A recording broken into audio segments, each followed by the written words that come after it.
యేసయ్య family members అందరికీ యేసుక్రీస్తు నామములో ప్రత్యేకమైన వందనాలు తెలియజేస్తా ఉన్నాను.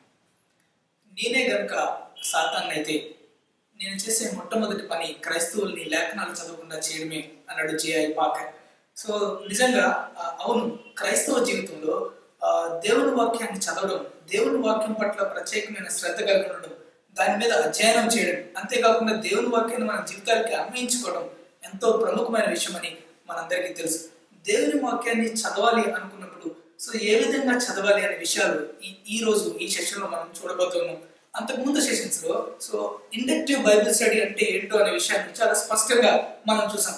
సో ఈ రోజు ఇండక్టివ్ బైబిల్ స్టడీలో మనం పర్సనల్ గా వ్యక్తిగతంగా దేవుని వాక్యాన్ని ఏ విధంగా చదవాలి అనే విషయాన్ని మనం చూద్దాం. ఎందుకంటే సో భక్త్ సింగ్ గారు ఒక మాట అన్నారు, దేవుని వాక్యపు లోతుల్లోకి వెళ్తే మన జీవితాల్లో ఉద్యోగం వస్తుందని.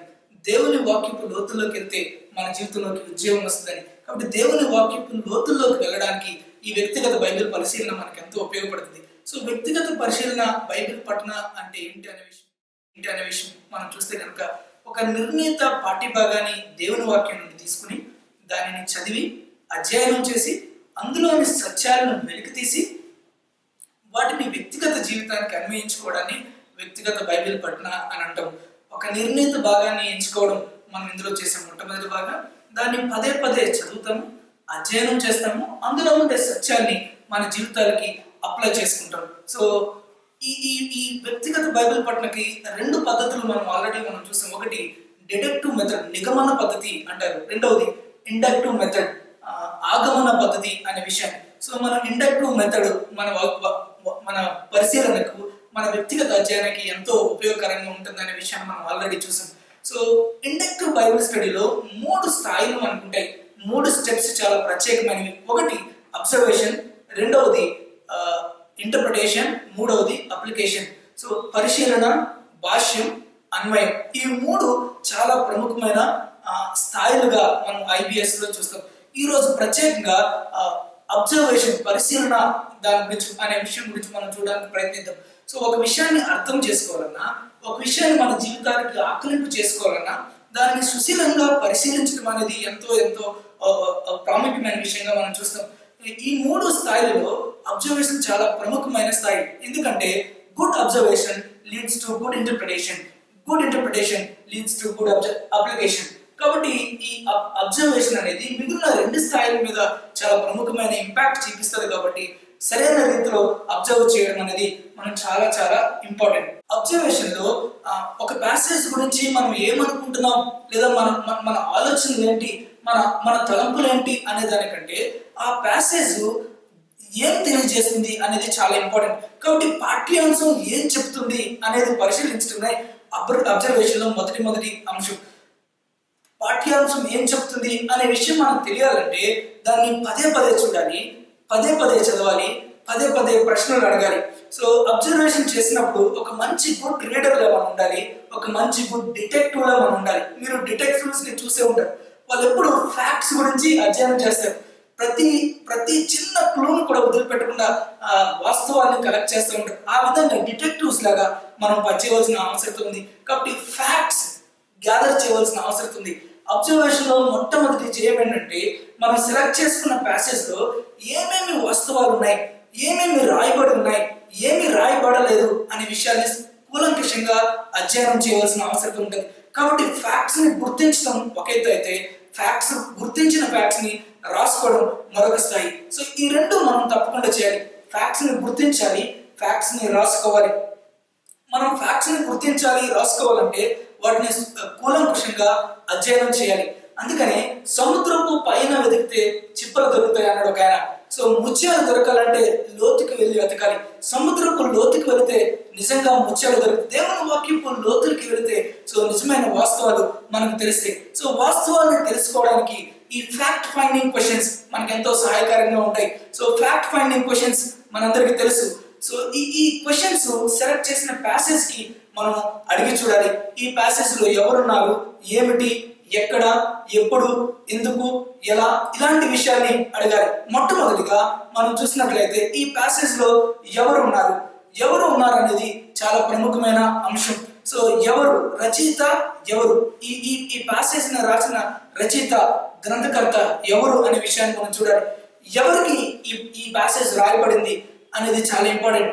అంతేకాకుండా ఎవరి గురించి రాయబడింది, ఇక్కడ ఎవరెవరు ఈ ప్యాసేజ్ లో ఉన్నారు. సో కాబట్టి ఎవరు అనే క్వశ్చన్ కి మనం మొట్టమొదటిగా ఆన్సర్ ఇవ్వవలసిన అవసరం ఉంది. కాబట్టి బైబిల్లో మనం ఇందాక చెప్పినట్లు ఫ్యాక్ట్స్ ని గుర్తించాలి, వాటిని రాసుకోవాలి. కాబట్టి ఎవరు అనే సైడ్ హెడ్డింగ్ పెట్టుకుని ఈ ప్యాసేజ్ లో ఎవరున్నారో రాయడం చాలా ప్రముఖమైన విషయం. సో ఆథర్ గురించి రాయాలి, ఎవరెవరు ఉన్నారో రాయాలి, ఎవరి గురించి రాస్తున్నారో రాయాలి.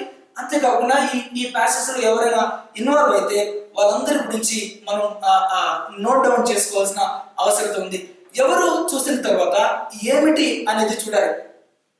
ఏమిటి అంటే మొట్టమొదటి మనం చూడవలసింది లిటరరీ ఫామ్ ఏంటి అంటే, బైబిల్ ని రాసినప్పుడు వివిధ రకాల భాషా శైలులు, రచనా శైలిని వాడినట్టు మనం చూస్తాం.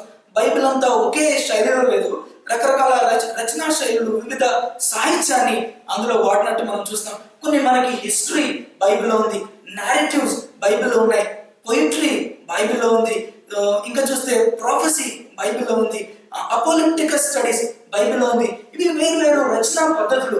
కాబట్టి మనం సెలెక్ట్ చేస్తున్న భాగం ఏ రచనా పద్ధతికి సంబంధించిందో మనం ముందుగా తెలుసుకోవాలి. ఇప్పుడు మీరు చూస్తే కనుక హిస్టరీలో సంఘటనలు వాళ్ళు రాస్తారు, అలాగే పొయిట్రీలో వారి ఫీలింగ్స్ ని రాస్తారు, ప్రొఫెసీలో భవిష్యత్తు గురించి రాస్తారు. అలా కాకుండా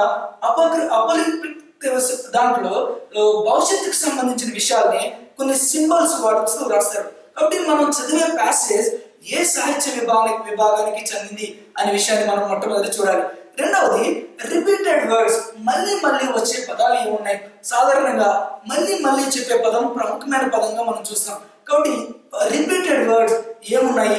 మీరు కనుక కీర్తనలు 136 కనుక చూస్తే ఆయన కృప నిరంతరం ఉండును అనే విషయం చాలా రిపీటెడ్ గా కనిపిస్తుంది. హెబ్రీయులకు రాసిన పత్రిక 11వ అధ్యాయం కనుక చూస్తే మనకేం కనిపిస్తుంది అంటే విశ్వాసం అనే పదం రిపీటెడ్ గా సుమారు 27 టైమ్స్ కనిపిస్తుంది. కాబట్టి రిపీటెడ్ గా వచ్చే పదాలు ఏంటో మనం వాటిని రాసుకోవాలి. అంతేకాకుండా రిపీటెడ్ గా వచ్చే పదాలు సాధారణంగా కీలకమైన పదాలు అవుతాయి. కొన్ని సందర్భాల్లో కీలకమైన పదం రిపీటెడ్ గా రాకపోవచ్చు, కానీ సో కీలకమైన పదాలు, కీవర్డ్స్ ఏంటి అనేది మనం అబ్జర్వ్ చేయాలి. ఉదాహరణకు 1వ పేతురులో మనం చూస్తే కనుక శ్రమల గురించి అక్కడ ఎక్కువగా రాశారు. సో శ్రమలు అనేది అక్కడ కీవర్డ్. యూద రాసిన పత్రిక కనుక మనం చూస్తే అందులో మనకి అబద్ధ ప్రవక్తలు అనేది కీవర్డ్. సో అబద్ధ ప్రవక్తల గురించి అక్కడంతా రాశారు. కాబట్టి రిపీటెడ్ వర్డ్స్, కీవర్డ్స్ మనం నోట్ డౌన్ చేసుకోవాలి. తర్వాత కనెక్టింగ్ వర్డ్స్, కనెక్టింగ్ వర్డ్స్ అంటే పదాలని కలిపే వర్డ్స్ ఏమున్నాయి అనేది మనం చూడాలి. ఎందుకంటే కనెక్టింగ్ వర్డ్స్ ఇంటర్ప్రిటేషన్ లో నెక్స్ట్ స్థాయిలో చాలా ప్రముఖమైన పాత్రను పోషిస్తాయి. ఈ కనెక్టింగ్ వర్డ్స్ ని బట్టి మన ఇంటర్ప్రిటేషన్ చాలా ఇన్ఫ్లుయెన్స్ అవుతుంది. కాబట్టి కనెక్టింగ్ వర్డ్స్ ఏమున్నాయి ప్యాసేజ్ లో అంటే కొన్ని వర్డ్స్ వచనాన్ని కనెక్ట్ చేస్తాయి, కొన్ని వర్డ్స్ ప్యాసేజెస్ ని కనెక్ట్ చేస్తాయి, కొన్ని వర్డ్స్ చాప్టర్స్ ని కనెక్ట్ చేస్తాయి, కొన్ని వర్డ్స్ బుక్స్ ని కనెక్ట్ చేస్తాయి. కాబట్టి కనెక్టింగ్ వర్డ్స్ ఏమున్నాయి, సో అంటే వెంటనే, తరువాత, మరియు ఇలాంటి కనెక్టింగ్ వర్డ్స్ ని మనం ఐడెంటిఫై చేసి రాసుకోవాలి. తర్వాత అన్నోన్ వర్డ్స్, తెలియని పదాలు ఏమైనా ఉంటే వాటిని మనం ఆలోచించి ఐడెంటిఫై చేసి వాటిని రాసుకోవాలి. తెలియని పదాలని తెలుసుకోవడానికి బైబిల్ డిక్షనరీస్ ఎంతో సహాయకారంగా ఉంటుంది.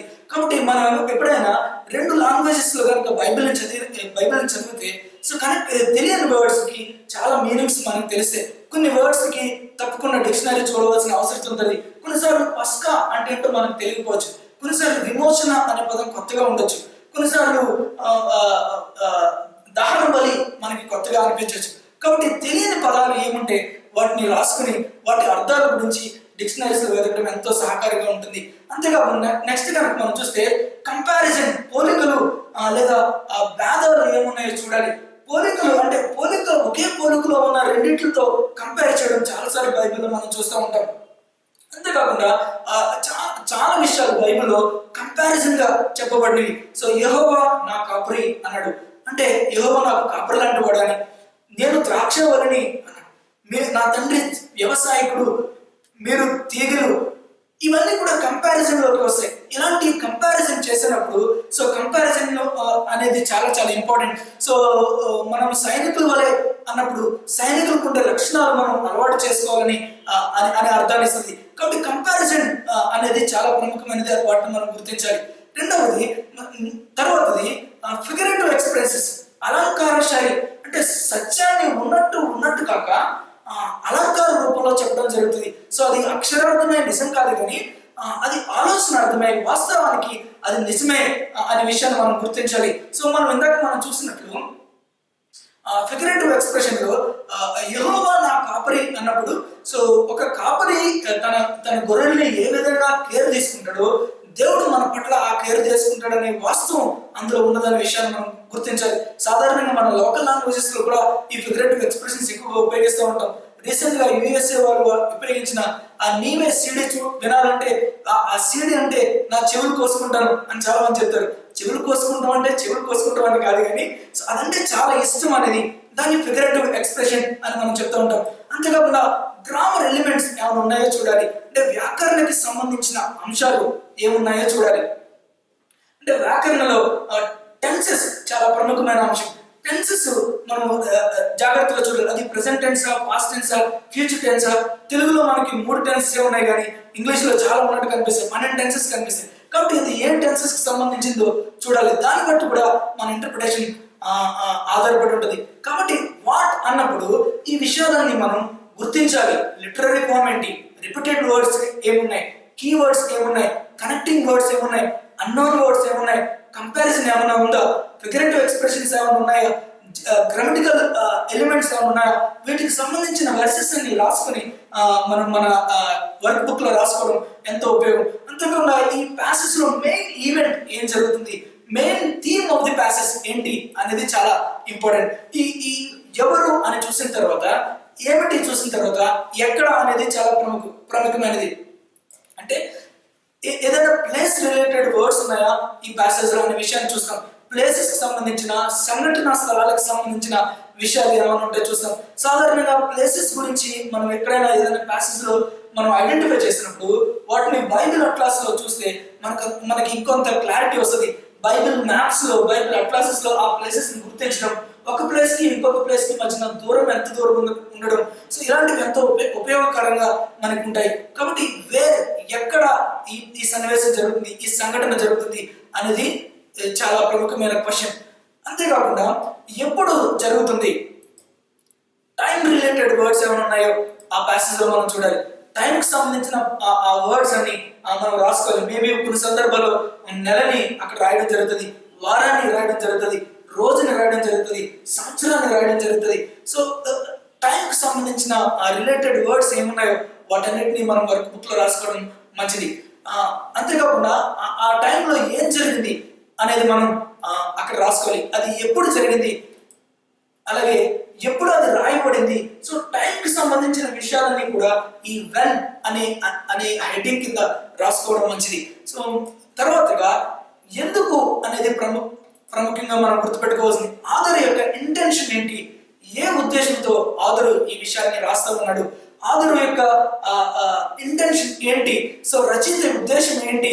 అంతేకాకుండా సో ఎందుకు రచయిత ఈ విషయాన్ని ఇక్కడ ప్రస్తావిస్తా ఉన్నాడు, సో రచయిత ప్రస్తావించడంలో రచయిత యొక్క ఉద్దేశం ఏంటి, పరిశుద్ధాత్మ దేవుడు ఎందుకు ఈ ప్యాసేజ్ లో ఈ విషయాన్ని రాయించారు అనే విషయాన్ని మనం అడగాలి. సో ఆ ఇన్ఫర్మేషన్ అంతా మనం ఒక బుక్ లో రాసుకోవడం మంచిది, మన వర్క్ బుక్ లో. తర్వాత క్వశ్చన్ ఎలా అనే విషయాన్ని, అంటే ఎలా అక్కడ సన్నివేశం వివరించబడింది, అక్కడ సంఘటన ఏ విధంగా వివరించబడింది, రచయిత ఏ విధంగా ఏ పద్ధతిలో ఆ ప్రస్తావనని తను రాస్తా ఉన్నాడు.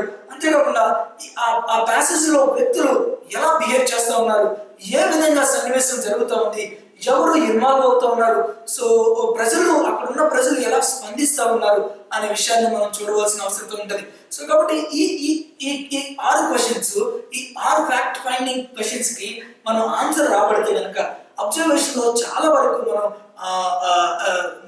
ఇన్ఫర్మేషన్ గ్యాదర్ చేసినట్టే అవుతుంది. మొట్టమొదటిగా మనం చూసినట్లయితే సో ఎవరు ఈ ప్యాసెజ్ లో ఉన్నారు, అంతేకాకుండా ఇక్కడ ఏం జరుగుతూ ఉంది, సో అంతేకాకుండా ఎక్కడ జరుగుతూ ఉంది, ఎప్పుడు జరుగుతూ ఉంది, సో ఎవరెవరు ఇన్వాల్వ్ అయ్యారు, సో ఎందుకు ఈ ప్యాసేజ్ లో ఈ విషయాన్ని మెన్షన్ చేయబడింది, ఇలాంటివన్నీ కూడా మనం నోట్ డౌన్ చేసుకుంటే సో అబ్జర్వేషన్ లో మనకు కావాల్సిన ఇన్ఫర్మేషన్ అంతా, కావాల్సిన వాస్తవాలన్నీ మన దగ్గరకు వస్తాయి. వాస్తవాల్ని తర్వాత మనం ఇంటర్ప్రిటేషన్ లో ఏ విధంగా అప్లై చేయాలనే విషయాన్ని మనం చూస్తాం. కాబట్టి good observation leads to good interpretation మనం చూసినట్లు. సో కాబట్టి ఒక మంచి దేవుని వాక్యాన్ని సరైన విధంగా మనం భాష్యం చెప్పాలన్నా, వివరణ చెప్పాలన్నా సరైన విధంగా అబ్జర్వేషన్ చేయవలసిన అవసరం ఉంది.